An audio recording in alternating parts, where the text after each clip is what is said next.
España Foro y de su presidente José Luis Rodríguez, quiero darles la más cordial enhorabuena a este foro España Innova para hablar hoy de asuntos sin duda de interés, de tecnología y de futuro, que es lo que realmente nos importa a todos como sociedad y como país. Vamos a escuchar con mucha atención a la presidenta de Hispasat, a Elena Pisonero. Y para introducir este acto y para presentar a nuestra invitada de hoy, pues tengo el gusto de convocar en la tribuna a Pilar del Castillo, eurodiputada, portavoz del Grupo Parlamentario Popular Europeo en la Comisión de Industria y Energía y presidenta de la Fundación Europea de Internet. Cuando quieras.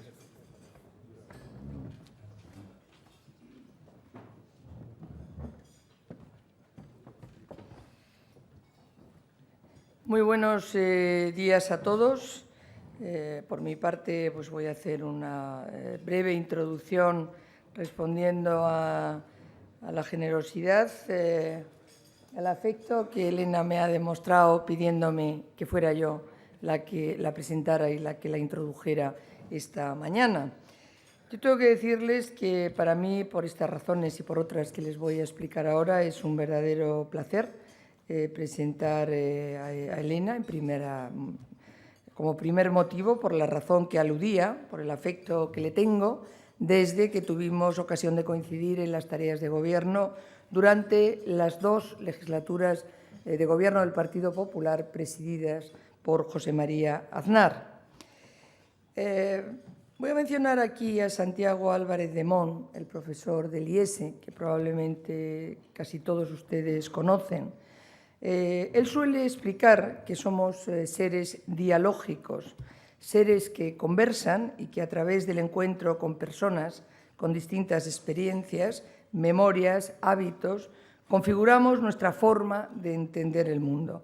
Pues bien, de entrada, Elena Pisonero es una mujer cuyas conversaciones se recuerdan en el sentido del que habla Álvarez Mon.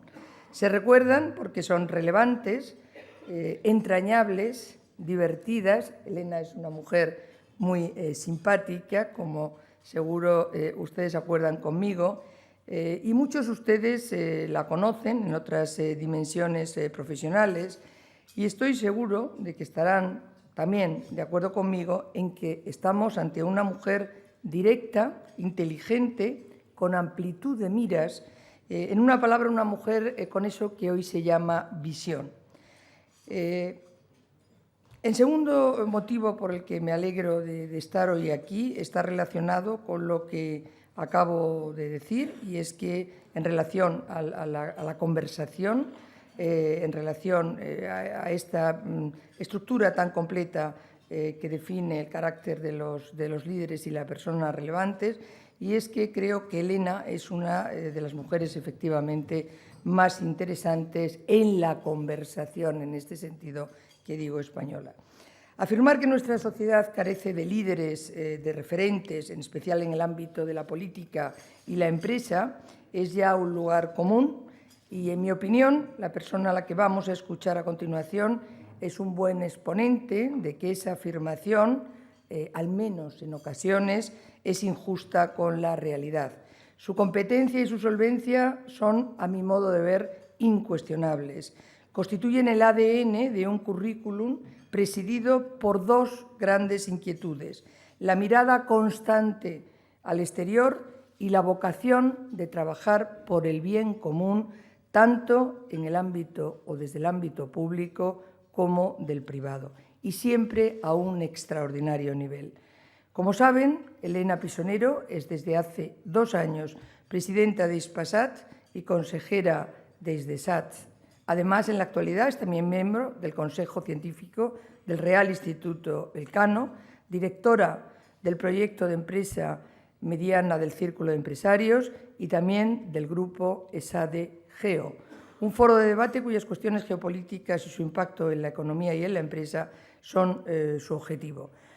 Forma parte también del International Women Forum y, como he señalado antes, su trayectoria profesional revela una personalidad con visión global, orientada siempre hacia el aprendizaje y hacia la innovación.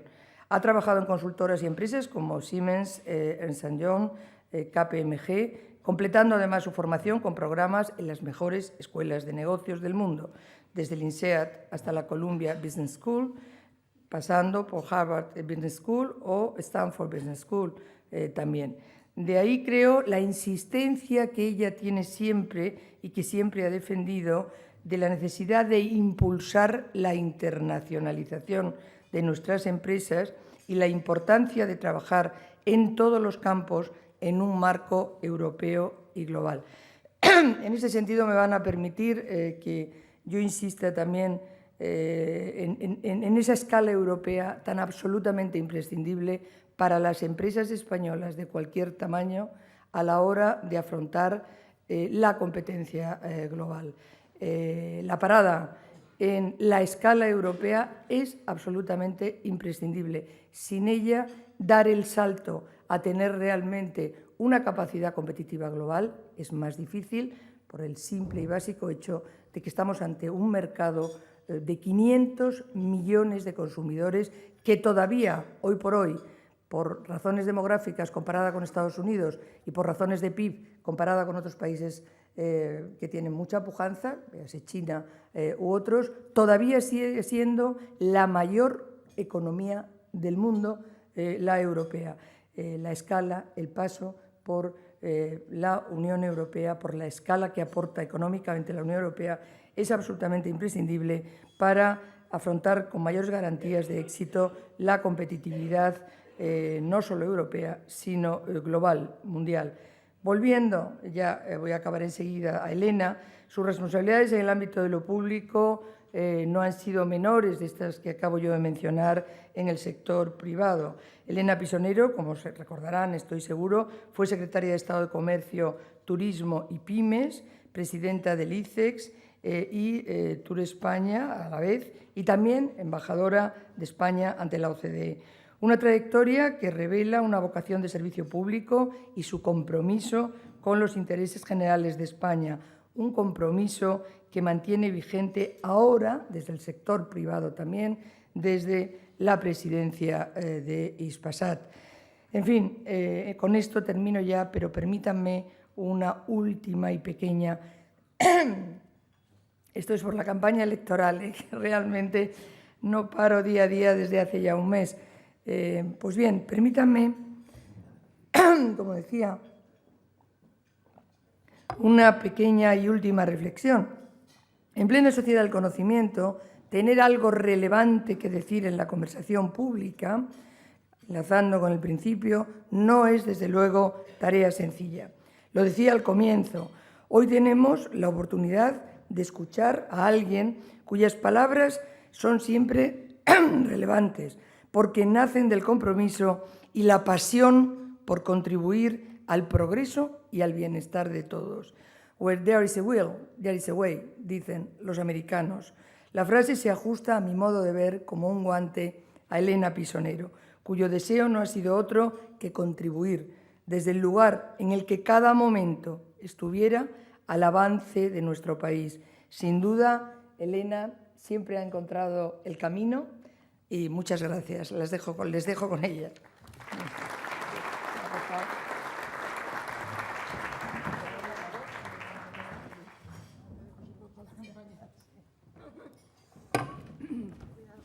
Sí. Disculpe, se lo voy a cambiar. Bueno, ahora es cuando tengo que decir, ya pueden preguntar lo que quieran. Te agradezco muchísimo, Pilar, tus sin duda exageradas y muy generosas palabras que superan con mucho lo que yo pretendía invitándote a presentarme, pero que sin duda te agradezco mucho desde ese afecto que parte del respeto y la admiración profesional que te profeso, porque a pesar de los pocos meses que me llevas de edad, siempre has sido una referencia muy importante en mi carrera, y no voy a glosar tus ventajas, que las glosaremos los que consideremos oportuno el domingo para que nos sigas sirviendo en Europa, que es uno de los temas que sin duda, como bien apuntas, he apuntado corriendo, tengo que hablar de Europa, no, pensaba hablar de Europa. Muchísimas gracias y muchísimas gracias de antemano a los sponsors que han apostado por patrocinar patrocinar este desayuno. Y sin duda muchas gracias a ustedes por venir. El desayuno aquí es conocido y es agradable, pero dedicar un tiempo valioso de la primera hora me consta que es un esfuerzo y lo agradezco enormemente, más allá de los que pueda haber amigos que he distribuido convenientemente en todas las mesas. Bueno, Ispasá celebra sus primeros 25 años en este 2014. Toda una historia que contar, pero no pienso hablar más que de las piezas claves que nos han permitido conformar en estos 2 últimos años un proyecto de futuro. Porque hoy, más que nunca, pero como bien apuntaba Pilar, para mí es importante, quiero hablar de futuro. Quiero hablar de oportunidades, quiero hablar de retos, y para mí eso exige, porque no puede ser de otra manera, hablar de ambición. Pero hablar de ambición solo no serviría para mucho si no va unido de esfuerzo, de tesón y sin duda alguna, de compromiso. A mí me gusta cambiar las cosas, efectivamente. A mejor en principio, luego me puedo equivocar, las intenciones son buenas. Y me gusta pensar, me gusta observar, escuchar, analizar, pero sin duda me considero una mujer de acción. Y me gustaría en ese sentido compartir con todos ustedes algunas reflexiones que aporto a modo de referencia, que es mi bagaje o esa puesta sobre la mesa para la acción en ese proyecto de futuro. Creo, en primer lugar, que la globalización ha cambiado de cara. Es verdad, me gusta ver el contexto porque aislados, solos, no vamos muy lejos. Y esa globalización, en mi entender, se ha roto claramente la tendencia hacia una cierta uniformidad. Yo, que efectivamente tuve el honor de servir a mi país en la OCDE, constatábamos que de lo que se trataba era de nivelar el campo de juego para que todos jugáramos con las mismas reglas. Eso claramente se ha roto. Se ha roto y tenemos países que entonces eran emergentes y que nos parecían un mercado interesante, que se han convertido en potencias mundiales y que quieren imponer sus propias reglas. Y son reglas distintas a las nuestras. Eso hace que la globalización tome una dinámica propia que no controlamos y que hace que, sin duda, el mundo sea, en cierta manera, más peligroso. Lo que es más complejo. Y eso es un dato y es una realidad.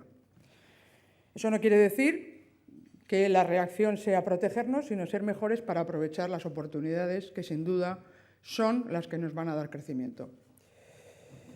Ya, como digo, no vamos a esa convergencia, en mi opinión. Acabaremos convergiendo, pero no en los próximos años, entre países desarrollados y no desarrollados. Entre los desarrollados tenemos diferencias. Hay un modelo anglosajón, Estados Unidos, y hay un modelo europeo con muchas tensiones internas. Y hay modelos en desarrollo que unos son democracias y otras no lo son. Hay, sin duda, un interés por desarrollar modelos distintos. Y esto se ha producido porque, en segundo lugar, la crisis que yo denominaría social de la democracia pone en cuestión los modelos de vida de referencia, confundiendo a los ciudadanos que somos como ciudadanos individuales y como organizaciones, empresas, confundiendo, decía, a la hora de votar la localización preferente para construir nuestros proyectos vitales. Y no nos confundamos, el mejor modelo es el nuestro, el europeo, pero hay que espabilarse. Nos hemos dormido en los laureles y, como decía, el mundo del que dependemos, porque crecemos gracias a los mercados exteriores, como decía, va a evolucionar, no nos espera y va a evolucionar a su manera, que repito, no es la nuestra. Pero somos el modelo de éxito mundial, lo hemos sido y lo tenemos que volver a ser, porque esos otros países han visto que estamos en dificultades, que nos enzarzamos en otro tipo de discusiones que nos hacen perder el tiempo y los esfuerzos para recuperar ese liderazgo y ser lo que somos, la economía más fuerte en democracia. ¿Cuál es la tercera idea que sugeriría? Y ya en la línea de buscar esa manera. Yo tengo la voluntad y la manera la tenemos que buscar entre todos, sin duda, querida Pilar, es reconstruir el contrato social, público-privado, ciudadano-organización-Estado, para aportar lo mejor de cada uno de nosotros al proyecto colectivo. Ese es el eje del modelo en el que yo al menos creo. Y tenemos que recuperar para ello el carácter estratégico de la política. Siempre he entendido la política como la estrategia de lo colectivo. Y eso lleva aparejo el compromiso público de los ciudadanos, que para mí es la manera de entender las personas en democracia. El cuarto eje, que no me cabe la menor duda que compartirán conmigo, es que para que ese modelo funcione tenemos que centrar nuestros esfuerzos en la generación de un empleo entendido, no de la manera tradicional de un sueldo fijo, de un trabajo indefinido, sino como aquello que me permite construir un proyecto vital, que es la manera natural de estar, de ser y de contribuir en sociedad.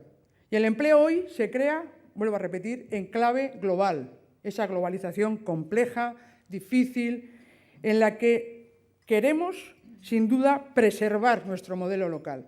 Pero esa preservación solo es posible en ese entorno si no somos o aspiramos a ser lo que fuimos, sino a ser los mejores hoy y en el futuro. Si compartimos la visión, lo que debemos establecer son prioridades. Los esfuerzos son limitados, los recursos escasos, y tenemos que ser capaces de combinarlos de una manera innovadora para llegar más lejos. En ese encaje de qué podemos hacer cada uno, sin duda el Estado tiene que ser el garante del interés general. Promover las adecuadas condiciones de vida. Es preciso, en mi opinión, construir, como intentamos en las empresas, políticas coherentes con lo que queremos cumplir, en este caso un modelo social que tiene que ser capaz de financiarse, porque el mundo fuera ya no está dispuesto a hacerlo. Los ciudadanos, desde nuestra iniciativa particular, debemos generar proyectos de calidad. Es nuestra responsabilidad. Tenemos que recuperar esa responsabilidad. Eso es como yo entiendo la democracia. No quiero que haya otros que lo decidan por mí. Hay otros modelos que ofrecen eso a cambio de ausencia de libertad. Necesitamos ciudadanos, y como ciudadanos yo nunca he entendido esa esquizofrenia. Yo como individuo pienso una cosa, como director de empresa pienso otra. No, somos ciudadanos completos que tenemos que estar comprometidos con la excelencia y con su sociedad. Exigir derechos, cumpliendo obligaciones, sacando el máximo provecho de lo que nos aporta la sociedad, que es mucho más de lo que nos reconocemos, y enriqueciendo el legado que hemos recibido para las generaciones futuras. Eso se ha quebrado. Y tenemos que participar, por tanto, en lo colectivo de verdad, también siendo políticos excelentes, jueces excelentes, policías excelentes, escritores, cineastas. Todos, cada uno en su ámbito, tenemos que aspirar a ofrecer y aportar lo mejor. Y por eso necesitamos empresas que generen proyectos sólidos. Y para eso es imprescindible que sean rentables y eficientes, con una apuesta clara por la calidad a nivel global, como digo. Eso requiere innovar, requiere atraer el mejor talento, aportar su mejor papel, no lo olvidemos, son las empresas las que generan la riqueza. El Estado podrá distribuirla, pero hay que generar la riqueza a través de proyectos que sean competitivos en el mercado global. Y ahí tengo que reivindicar, no solo porque me dedique a eso en el círculo de empresarios, el papel de la mediana empresa. Esa mediana empresa que tiene que aspirar a ser excelente, como deben ser las sociedades, promoviendo a sus clases medias y ofrecer el músculo que haga sostenible nuestra ambición. Y como digo, por tanto, la solución no puede venir de una sola parte. Es una tarea de todos, pero cuando hablamos de todos, una de mis reivindicaciones es que vayamos más allá de las palabras y de realmente seamos tolerantes y solidarios, y eso requiere reconocer desde el respeto lo que los demás nos pueden ofrecer y hacerlo con honestidad. Si no, jamás seremos equipo. Con estas referencias, Hispasat asume el compromiso firme de hacer su parte con profesionalidad y con ambición. Hispasat, como digo, son 25 años de historia que voy a resumir en 3 grandes hitos que nos han permitido hablar de hoy de un proyecto de éxito que espero no cargármelo en los 2 próximos años y, como decía, hacerlo algo mejor de como lo recibí. Y eso parte siempre del reconocimiento que han hecho los anteriores. Y sin duda hay una decisión, y por lo tanto voy a hablar indirectamente de las claves que no me va a dar tiempo a desarrollar después, que es qué política industrial, qué papel tiene que tener el Estado, cómo tenemos que organizarnos las empresas. Tenemos una responsabilidad que es la que he asumido al principio, de generar proyectos estables, sostenibles y sin duda, eficientes y capaces de generar más atractivo de cara al futuro. Esos 3 hitos, como decía, son sin duda en 1989 la decisión del Gobierno entonces de apostar como clave, y hay 2 claves que yo definiría en esa evolución de Hispasat, que son qué proyecto y qué accionariado, con qué reglas del juego desarrollamos ese proyecto. La primera era, sin duda, tener un proyecto industrial. España entonces, salvo, como siempre, en todos los países, y me viene muy bien que esté el secretario de Estado para recordarlo, el desarrollo industrial, tecnológico e innovador ha venido de la defensa. Y efectivamente había elementos en aquel entonces que construían un cierto caldo de cultivo, pero no había un tejido empresarial, ni mucho menos una empresa que ejerciera un papel tractor en uno de los sectores que tienen más impacto en el conjunto de la sociedad, como es el sector espacial. Se tomó la decisión y con iniciativa pública se constituyó Hispasat y se generó una dinámica, que es la política de retornos industriales, que es pura política industrial. Pura política industrial apostando por sectores que son capaces de generar mucho más allá de lo que reciben y que son capaces, efectivamente, de mejorar elementos o rasgos que luego definiré como relevantes a la hora de elegir dónde ponemos el dinero escaso en lugar de ponerlo en más pensiones o en más sanidad o en más educación. Esas son las elecciones que tenemos que tomar. En 1989 se decidió apostar por constituir una operadora de satélites que es hoy Hispasat, y esa política de retorno según la cual todo lo que generáramos de producción que iba a ser fuera, porque no se pudo plantear fabricar satélites desde el principio, y adelanto que hoy empezamos a fabricar satélites, todas esas inversiones generadas movilizaran el equivalente en compras en tejido industrial español, que de esa manera salían fuera, se exportaban y daban una visibilidad de lo que hoy sin duda, y eso es lo que tengo que decir y lo digo como convencimiento, es Hispasat como uno de los motores que han promovido tecnologías de éxito en la España del siglo XXI. Solo una cifra, 1.000 millones de inversiones en 25 años con los 11 satélites, 10, porque el otro que hemos lanzado todavía no hemos empezado a generar, que han permitido ya 600 millones de cartera industrial contante y sonante y 400 millones que se irán produciendo en España para esos 400 millones de inversión que hemos hecho a lo largo de estos años. Y anticipo que el tractor no se va a parar, se va a acelerar y vamos a intentar alimentar más cartera industrial para el tejido español. El segundo hito fue el año 2000, cuando el Gobierno de entonces, que era distinto del anterior en cuanto a posición política, decidió subirse a lo que entonces era importante, y no lo voy a decir yo, que estaba en esa responsabilidad, que era internacionalizar Hispasat. Es verdad que ya habían pasado los años en el que ya los beneficios que se empezaron a producir compensaron las pérdidas del periodo de generación de la compañía y, por lo tanto, entrábamos ya en una fase distinta que se decidió impulsar de manera audaz para expandirnos al área natural que, si pregunto cuál es, lo van a saber, aparte de que conozcan Hispasat, que es Latinoamérica.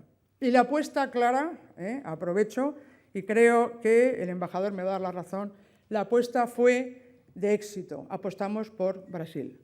Y Brasil nos permite generar actividad en América Latina que hoy, 10 años después, 12 años después, es más de la mitad de los ingresos del grupo Hispasat. Tercera decisión en la que ya me veo más concernida es, en aquel entonces, y para hacer honor a las contribuciones de todos, no puedo dejar de reconocer que en aquel momento, y es un elemento muy importante de política industrial, que tiene sus pros y sus contras, o como en todo, a favor y en contra, que fue elegir un socio industrial que nos propulsara, un socio industrial que en este caso era europeo y que era en concreto francés, que es Eutelsat. Nos ayudó a poner en marcha esa flota de satélites Amazonas que, como digo, nos permitieron en aquel entonces ser pioneros cuando América Latina no era tan emergente ni tan potente como lo es hoy. Esas son las apuestas buenas, ¿no? Las arriesgadas. Digamos que en la fase siguiente, por ser políticamente correcta, pero es cierto, Cada uno defendemos nuestros intereses legítimos y la clave es alinearlos para impulsar el proyecto. Hispasat, digamos que entró en una senda de impasse. Es verdad que nos llegó la crisis, hay circunstancias difíciles, pero en el 2012 se decidió plantear ante los intereses manifestados por los distintos accionistas, ya estaba entonces Abertis en el accionariado, que entró en el 2008, decidir vamos a redefinir el proyecto de Hispasat. El primero era proyecto industrial, recuerdo, el segundo fue un proyecto que se internacionaliza. Y la visión era decir, tenemos que ser capaces de tener esa crisis de identidad y decidir qué es lo que queremos ser de mayores y decidimos ser grandes y apostar por jugar el juego, y no lo digo con frivolidad en absoluto, el juego actual mundial que es intentar ser un player global. Podíamos haber optado por una opción de integrarnos en un grupo europeo, pero decidimos darnos una chance para generar un tejido con un músculo suficiente para seguir siendo tractor de la industria y elegimos al mejor socio que aportaba el mejor proyecto, que era el grupo Abertis. Pero lo hicimos, o al menos eso intentamos, con una visión conjunta de largo plazo en la que se respondiera a los intereses de las partes. Y aquí quiero hacer una parada para beber agua y seguir.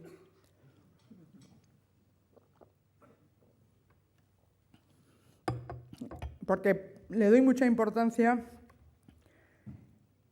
Creo que hay que partir de una visión para luego integrar. No basta integrar per se, es como lo del consenso per se, me parece que está muy sobrevalorado. Creo que hay que tener claro cuáles son las claves y decidir cuál es la línea a seguir. Y en esa línea a seguir intentar integrar y alinear siempre en beneficio de lo que queremos perseguir, no maximizar los intereses de las partes, porque entonces no construiremos nada nuevo.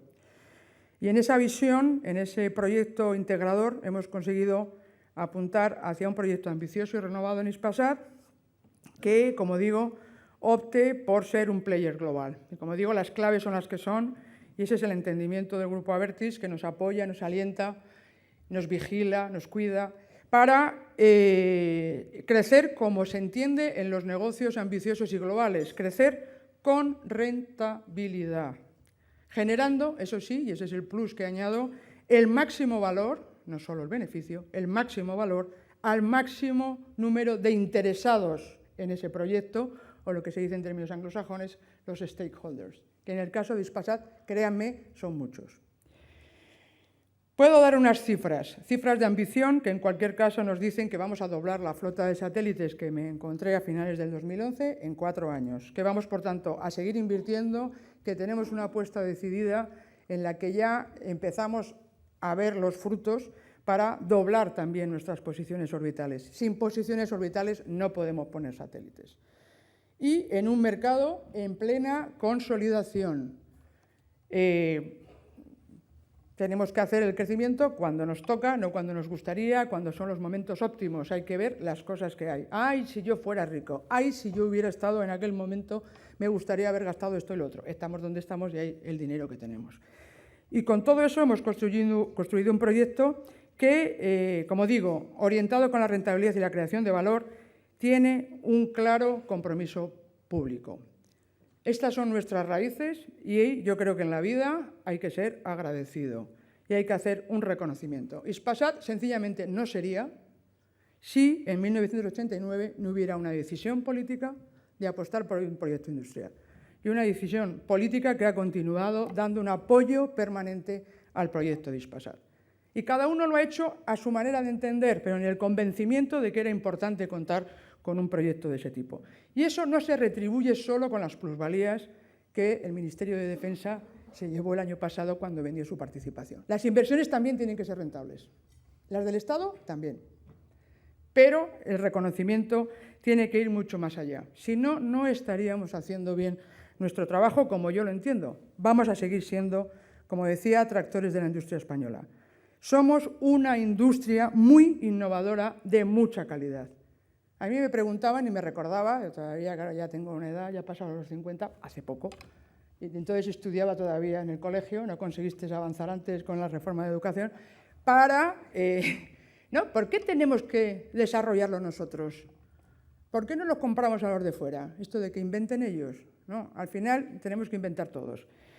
Y claramente Hispasat va a continuar aprovechando su capacidad de inversión para promover desarrollos industriales. Pero aviso, me conocen los que están de la industria, que veo algunos por ahí. Tienen que ser proyectos que nos hagan más fuertes, más sólidos y que creen valor. Para el sector público, cuando invierte su dinero en determinadas empresas, no puede ir a fondo perdido. Tiene que sacar un rendimiento y tiene que rendir cuentas de esa inversión. Yo también tengo que rendir cuentas a mis accionistas y como proyecto, y tengo que hacer un proyecto competitivo y rentable. Pero cuenten con mi apoyo para sacar todos aquellos proyectos que van a ser competitivos a nivel global, como lo estamos haciendo. Pero todos tenemos que hacer nuestra parte. Eso quiere decir que apoyaremos, como me dijo Telefónica, cómo salió. Hispasat es muy importante para nosotros, gracias también a Telefónica por su impulso en aquel momento, pero trabajaremos juntos en igualdad de condiciones. Tenemos que ser al menos tan buenos como la competencia.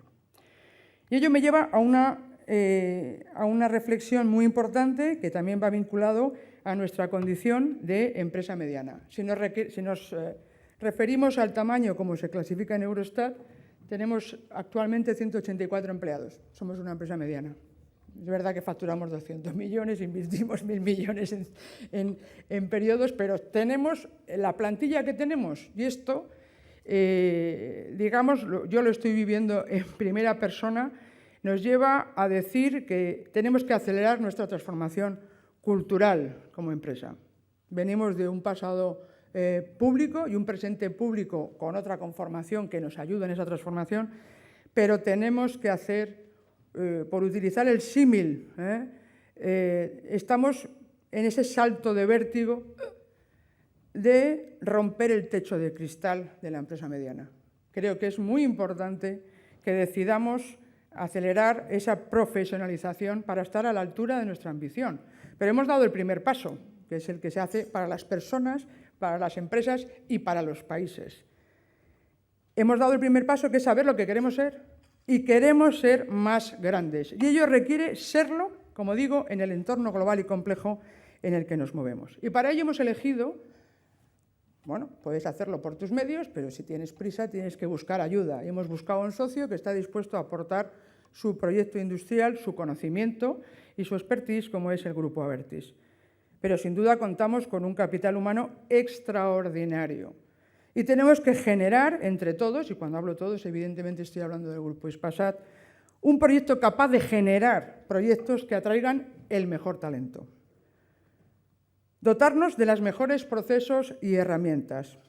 Me decía Pilar, ¿no?, que era dialógica. Bueno, yo aquí me tengo que hacer digital, pero estamos en ello. Hay que transformarnos y, como digo, tener la ambición de participar, porque esa es la manera de tener opción a las oportunidades que hay a nivel global, en la transformación del mercado de telecomunicaciones. Y ser agentes de cambio en las sociedades para promover su desarrollo allá donde estemos. En América Latina lo estamos haciendo y lo queremos hacer en mayor medida. Queremos reforzar nuestro ADN tecnológico a través de más y mejor innovación, siendo capaces de transformar con talento la infraestructura en valor para los ciudadanos. Seguimos siendo, los satélites, la tecnología satelital, la más eficiente en coste y servicios para proveer cobertura universal con la mayor velocidad de despliegue. Los nombres del juego, the name of the game, es conectividad y movilidad. Tenemos que aprovechar nuestras oportunidades, ser capaces de ofrecer allá donde nos llega la tecnología terrestre y, por lo tanto, en cualquier caso, ser complementarios, ser creativos y cooperar. Esta es nuestra hoja de ruta. ¿Qué peticiones haría? Podríamos hablar, y he mencionado, y le voy a dar las pinceladas para si tienen a bien preguntarme si les ha provocado algún interés. ¿Qué podemos pedir? Pues queremos que en nuestro entorno, sin duda, enfoquemos nuestros esfuerzos, orientemos, como decía, recuperando el carácter estratégico de la política o del proyecto colectivo, todo aquello que nos ayude en ese recorrido que he dicho como Hispasat a ser más fuertes y mejores. Y, como decía, en este mundo en el que estamos, no nos equivoquemos. Más y mejor Europa es la referencia para España. Pero para eso tenemos que valorar todas las ventajas que nos ofrece, no darlo por sentado, no es por sentado. Porque en el resto del mundo no es así. Tenemos, por tanto, una ventaja competitiva que tenemos que cuidar y explotar. Tenemos una dimensión, nos lo recordaba Pilar del Castillo, 500 millones de consumidores, 175 millones de empleos, 21 millones de empresas. Tenemos que ser capaces de ponerlo en valor. Tenemos un estado del bienestar que es la envidia de todo el mundo. Tenemos reglas, tenemos estabilidad, nos quejamos de las reglas y la estabilidad, pero es que cuando estamos como empresas fuera nos acordamos de las depreciaciones que merman nuestros recursos y nos acordamos de muchas dificultades que tenemos a la hora de gestionar la regulación con las distintas instituciones. El modelo europeo es el modelo ganador, es el modelo que envidian todos. Ahora en crisis dicen, estos me parece a mí que han pinchado, vamos a buscar nuestra vía. No, es el mejor. Tenemos que ser capaces de recuperar la ilusión por un proyecto que nos hace mejores. Y eso requiere reinventarse, como hacemos las personas cuando ya se agota nuestro recorrido y tenemos que buscar otro. Pero no siendo distintos, no siendo los otros. Yo no quiero ser China. Brasil a lo mejor, pero yo no quiero ser China, sinceramente, y me parece maravilloso, pero no comparto. Y todo va en el lote. No es que me guste, voy a coger esta parte de China y me quedo con la parte social europea. No, es que una cosa va unida a la otra.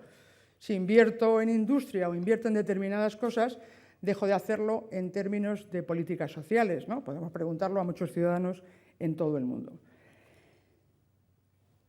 Por lo tanto, tenemos que reinventarnos sacando la esencia de nosotros mismos, volver a ser referente mundial. Tenemos que tener ambición.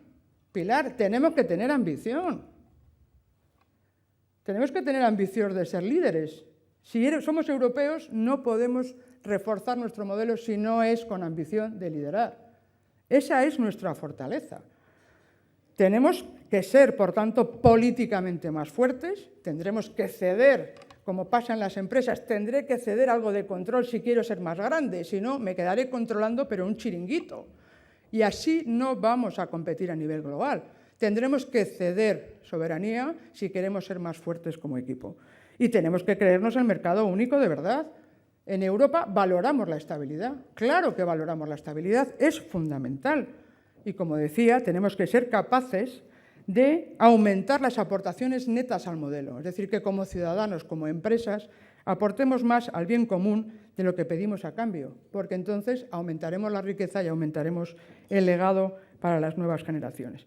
Y por lo tanto el enfoque, porque queremos ganar más dinero y porque queremos tener más proyecto vital, tiene que basarse, perdón que miro a la derecha, pero a mí me gusta mucho la izquierda también, me disculpan, es que, como digo, seamos capaces de aportar por una calidad, por un valor que paguen más que a otro ciudadano que se basa solo en un producto de coste.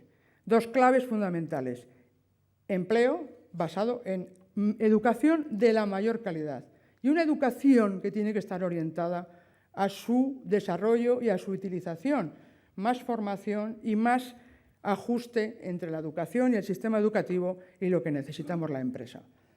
Yo veo currículums espectaculares, pero tienen que adaptarse a las necesidades y al proyecto que tiene viabilidad, no a cuestiones teóricas. Y en las empresas medianas yo le dedico mucho tiempo, pero mi tiempo es limitado a la formación y tenemos que ser capaces de reducir esos costes. Nuestra estrategia, como decía, debe estar alineada como país y no lo puede ser de otra manera. Y entonces pensemos en el papel del sector público. He dado algunas pistas.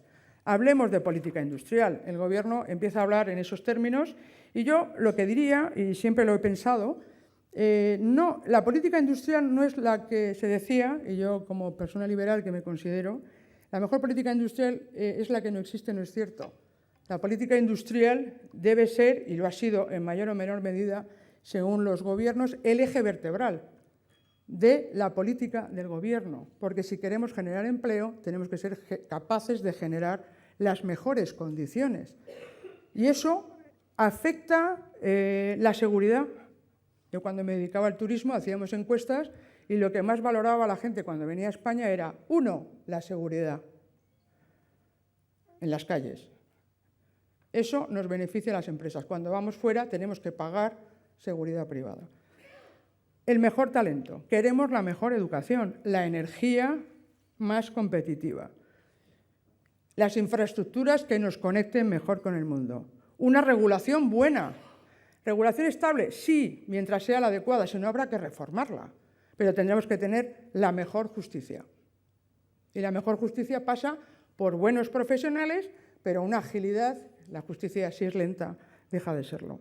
Deja de ser justicia, no deja de ser lenta, lamentablemente. La fiscalidad.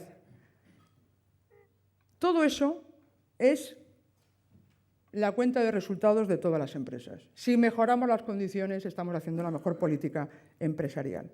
Y los gobiernos tienen que perseguir el interés general, no el interés particular de todos los que demandan, porque sería imposible, la sociedad no lo aceptaría.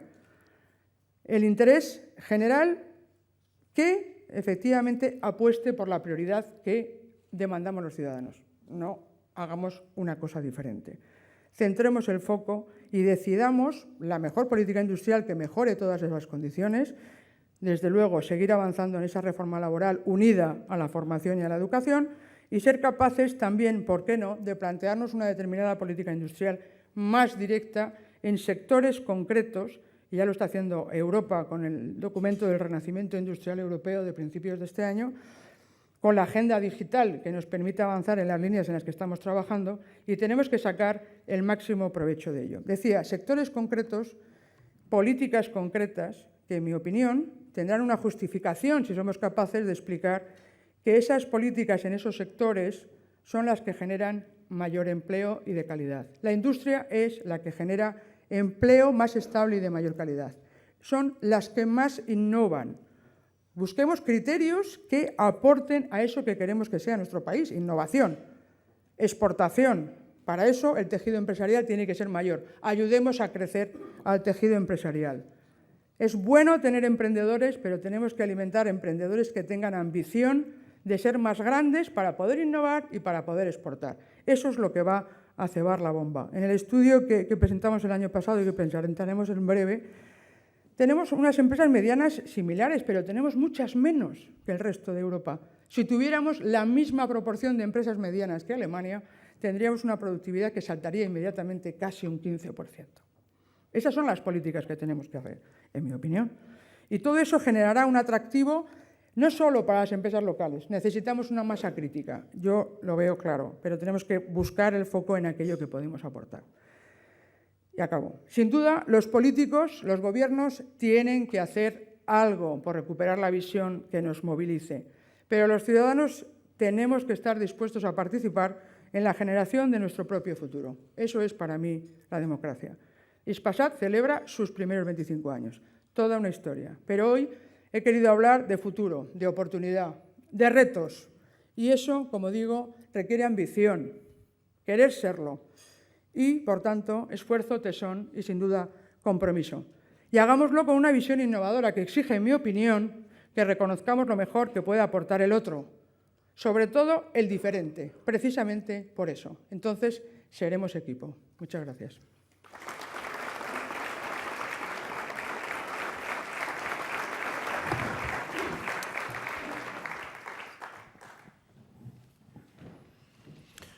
Muy bien, muchas gracias, Elena Pisonero. Vamos a comenzar con las preguntas que han llegado hasta la mesa durante su intervención. Y la primera de ellas la formula Julio Mirabals, del diario El Mundo, y que le pide más detalles sobre ese anuncio que ha realizado hace unos minutos de que Ispasat va a fabricar satélites por sí misma. No. Hablaba como industria, pero es verdad que sí que estamos promoviendo, y aprovecho que tengo a la Secretaria de Estado y a nuestro consejero del CEDETI, para decir algo importante, y es que hay una vía clara en Europa y una apuesta clara a través de la Agencia Espacial Europea, que es generar efectivamente una masa crítica suficiente para impulsar proyectos innovadores y de desarrollo que en el caso de la Agencia Espacial Europea claramente van al sector del espacio. Esa bolsa se alimenta con las aportaciones de los gobiernos que, lógicamente, permiten abordar proyectos que en solitario serían imposibles. Uno de esos proyectos es un proyecto que se denomina Small Geo, que es precisamente generar una plataforma nueva que está desarrollando Hispasat, gracias al apoyo del CDTI. Querida secretaria, gracias, sigue apoyándonos, para desarrollar una plataforma europea propia que está haciéndose a impulsos de Hispasat y que va a permitir, espero que el año que viene, lanzar el que llamamos AG1 con financiación de la ESA. Nosotros pagamos el lanzamiento, que es una parte muy relevante del coste, para tener ese primer satélite impulsado desde Hispasat. Pero me refería también a la propia industria en la que, como es el caso de Hisdesat, en el que, querido presidente, en el que estamos desarrollando o liderando la estrategia o el Plan Nacional de Observación de la Tierra, que es un proyecto impulsado con decisión por el Ministerio de Defensa, aunando a la industria, nuevamente, que está siendo capaz de ensamblar, Antón, satélites en territorio español. Pregunta de Francisco Berlanga, o petición más bien, de I+F. Dice: me gustaría escuchar una reflexión, la suya, de la política industrial como motor de innovación en España. Ya, me he pasado de reflexión, yo creo.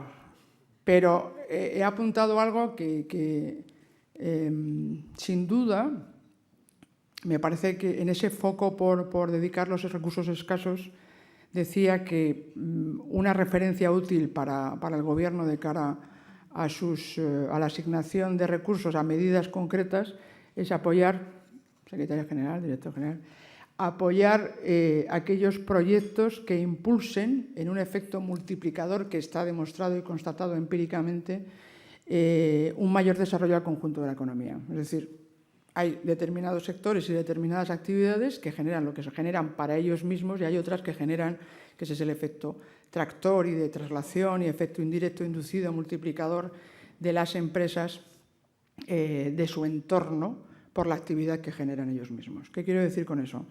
Las empresas industriales, como decía, en general, pero yo aquí voy a romper una lanza por todas aquellas empresas, como es el caso de Hispasat, que en realidad somos servicios, pero hemos sido capaces de dinamizar una industria muy importante si somos capaces, a través de la innovación, de generar proyectos. Se lo digo para que nos cuiden, ¿no? Pero claramente políticas de innovación que vayan más allá del I+D, es el mismo tema que la educación. Tenemos una educación estupenda en términos teóricos, pero necesitamos una educación mucho mejor en términos prácticos, de aplicación, de talento, de competencias que pongan a producir, y perdónenme, no es una mala palabra producir, ni es malo ganar dinero, a producir más y mejor para tu país. Y eso requiere un salto en términos de educación de calidad y de formación. Pues en el caso de la I+D es lo mismo. Hay que investigar y desarrollar, pero hay que potenciar la parte del I+D. Espero que, si no de la parte del I+D que tenga una mayor aplicación comercial, porque esa va a alimentar, sin duda, esa bolsa para poder investigar también otras cosas. Son ayudas que, sin duda, ya hay un sistema fiscal importante, igual que lo fue para la internacionalización de la que se ha beneficiado Hispasat. También tenemos que apostar por proyectos que vayan en ese grupo, que entre todos tenemos que ser capaces también de reconocer la innovación que hacemos, que es mucha.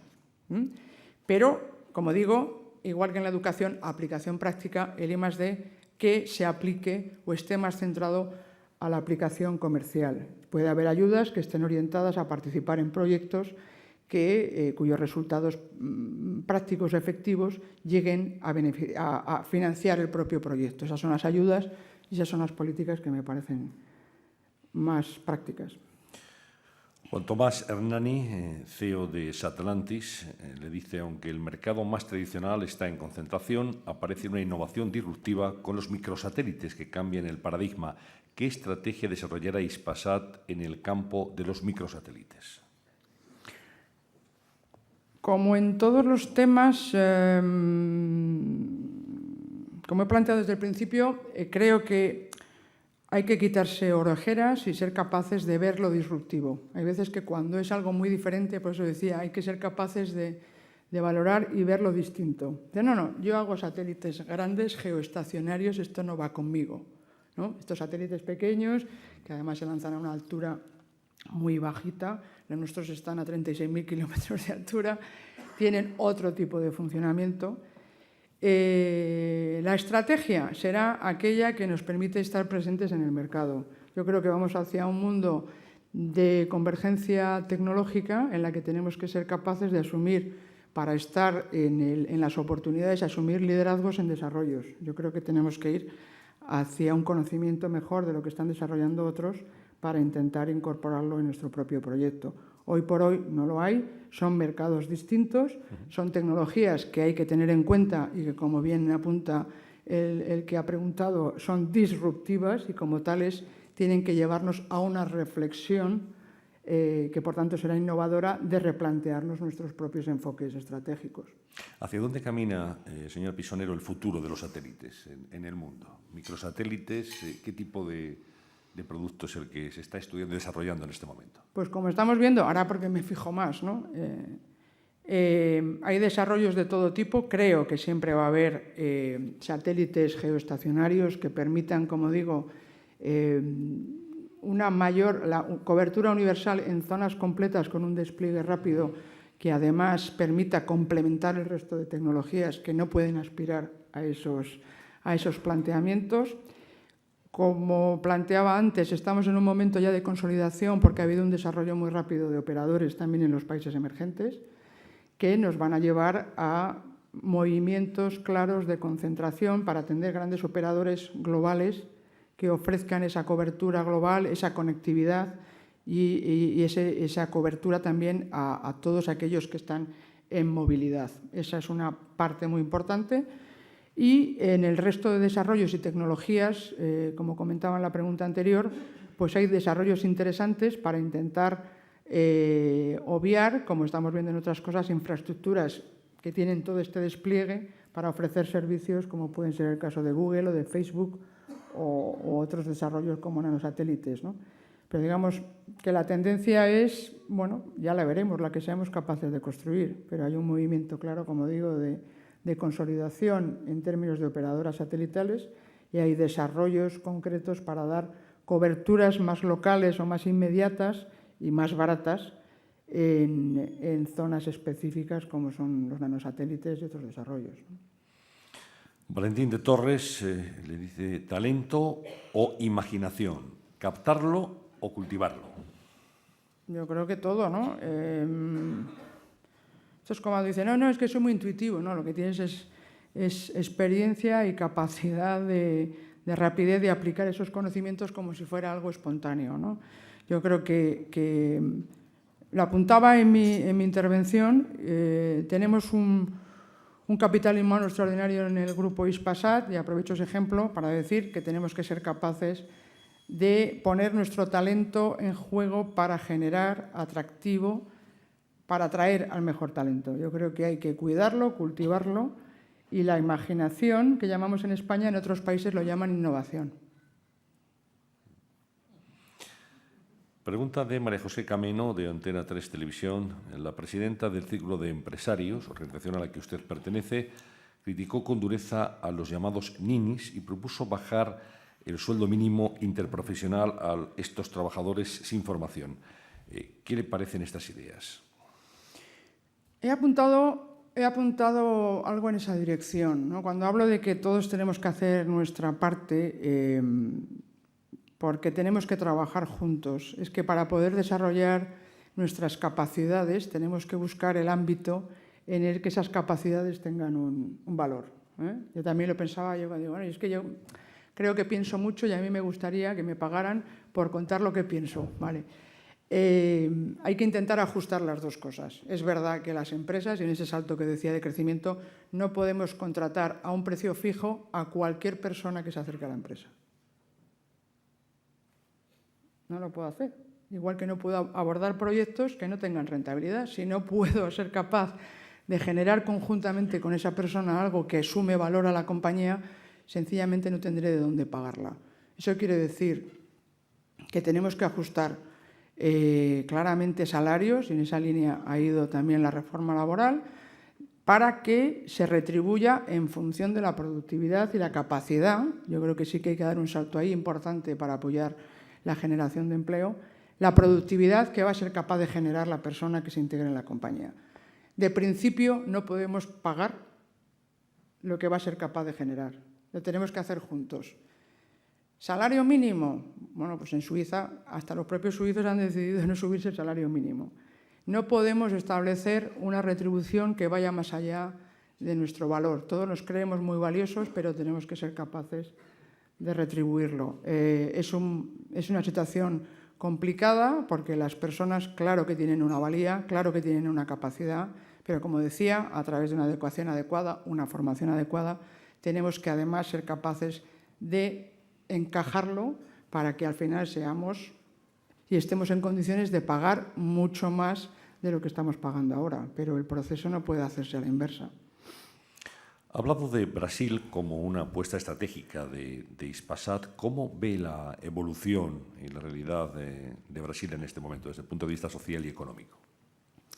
Pues la sigo con mucho interés, como es obvio, como sigo lo que está pasando en otros países. Yo creo que Brasil es un gran país que está sufriendo las tensiones un poco claramente, al ser una democracia con una ambición de crecimiento y un crecimiento muy rápido, está sufriendo en sus carnes ya esa crisis social de las democracias en las que tienen que hacer muchas cosas, tienen muchas demandas y pueden hacerlo al ritmo y en aquello que pueden hacer en cada momento. Me preocupa porque, como señalaba, la falta de estabilidad o la falta de seguridad son elementos que impactan sin duda en la cuenta de resultados de cada día y en el futuro del proyecto, en este caso de Hispasat. Nuestro interés, como creo que es el de la mayoría de las empresas españolas que han invertido en el extranjero, es implicarnos en las sociedades para fomentar su desarrollo y, sin duda, pues apostamos a que al final salga el modelo que compartimos y en el que está trabajando el Gobierno de Brasil. Yo creo que hay incógnitas, hay inquietudes y entre todos, en todas nuestras casas, tenemos también problemas y estamos en lo mismo, ¿no? Hablando de nuevas tecnologías, le pediría su opinión acerca de la difusión muy preocupante, por cierto, de corrientes de odio en las redes sociales a través del anonimato más absoluto. Yo creo que como bien acabas de señalar, Antonio, a mí me parece que la clave es el anonimato. Yo creo en la democracia, respeto mucho las opiniones de los demás y quiero que las opiniones se expresen y no se impongan y no se agreda porque los demás piensen de manera diferente. El primer paso para gestionarlo es quitarse la careta y responder de lo que uno hace. Eso es en lo que yo creo. En democracia hay que responder, hay que tener libertad de expresarse, pero hay que responder de lo que se dice. Entonces, yo no seré la que ponga frenos ni o leyes especiales para perjudicar una tecnología, sino responder o hacer responsables a los individuos. No podemos poner puertas al campo permanentemente. O nos hacemos responsables o nos convertimos en algo que dejamos de ser hace 35 años. Ha hablado de la dimensión de Hispasat. ¿Puede concretar cuántos satélites o cuántas posiciones satelitales tenemos en estos momentos o vamos a tener en un futuro inmediato? Empezamos con una posición orbital, que es la que nos concede el Estado español o en concesión en una posición atlántica, que son los 30 grados.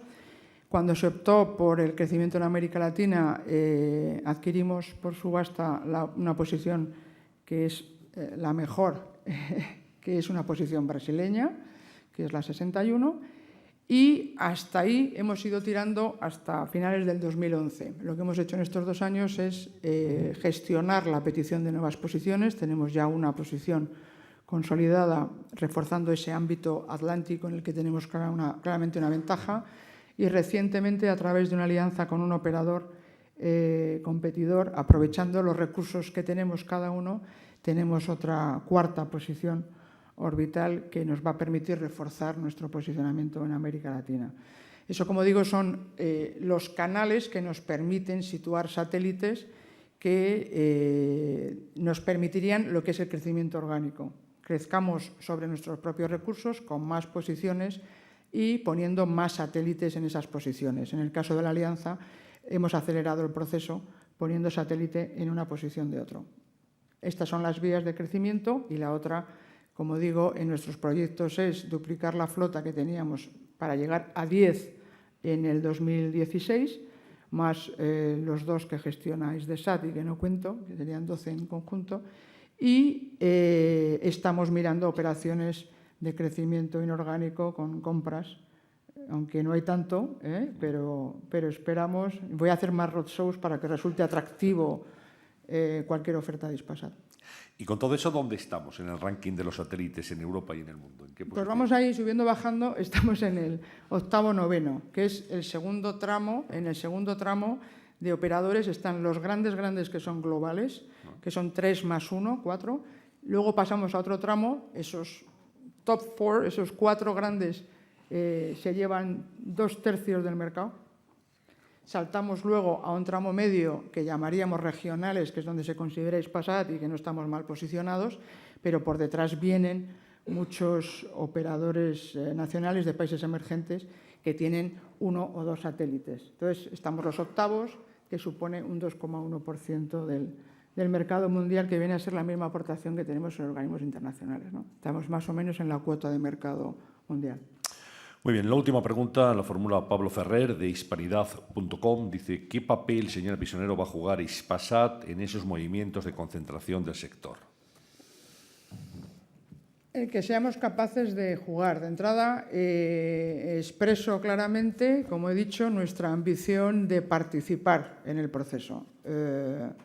Queremos participar porque nuestra ambición es ser un jugador global, potenciándonos sobre nuestro activo regional más importante, que es América Latina, pero queremos participar. Como digo, estamos viendo operaciones, hay algunas que han salido y se han mencionado en el mercado y que estamos batallando para poder finalizar y estamos aquí. Como he dicho al principio, esa es la última pregunta, querido Antonio. Nosotros queremos hacer con ambición y profesionalización nuestra parte para ser mejores en Europa. Muy bien, pues muchas gracias. Voy a ceder la palabra a don Raimundo Pérez Hernández, director de la Fundación Areces, para que cierre este acto en nombre de sus patrocinadores. Muchas gracias, Antonio. Bueno, en nombre del Grupo El Corte Inglés y de la Fundación Ramón Areces, quisiera expresar mi agradecimiento a Pilar del Castillo por su presentación, la hago mía, desde luego, y a mi buena amiga Elena Pisonero una gran felicitación por su intervención y sobre todo por poner de manifiesto la relevancia del espacio como motor de innovación tecnológica e industrial para España. Muchas felicidades por el 25 aniversario y mucha suerte para los próximos 25.